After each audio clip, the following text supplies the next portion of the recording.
अविनाश विष्णू मनवर गेले 6 दिवसापासून अन्न आणि पाण्याचा त्याग करून इथे रेल्वे प्रशासनाच्या विरोधात आमरण उपोषण करतो आहोत। मला रोज इथे मेडिकल टीम आम्हाला येऊन तपासणी करतात।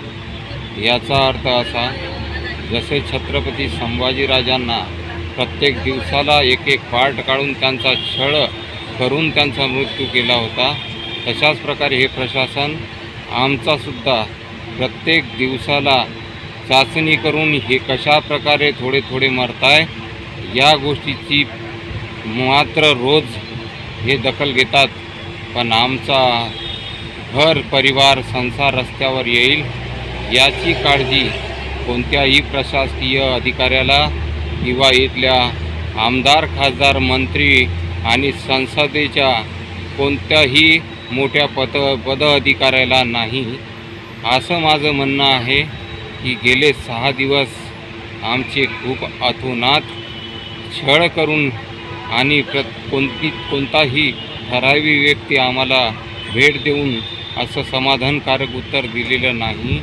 मला तरी असं वाटते की आम्ही येणाऱ्या 1 ते 2 दिवसात प्राण त्यागून माझ्यामुळं जर काही परिवाराचं भलं होत असेल तर मी द्यायलासुद्धा तयार आहोत। आता तरी प्रशासनाने डोळे उघडावे।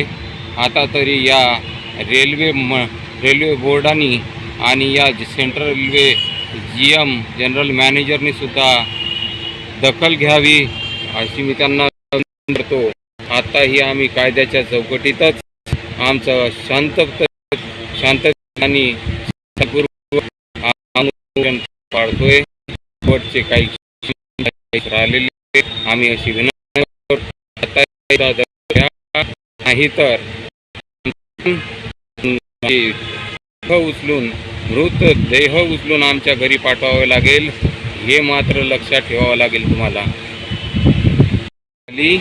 तर याला पूर्णपणे जबाबदार शासन, केंद्र सरकार आणि मग रेल्वे प्रशासन हे राहतील।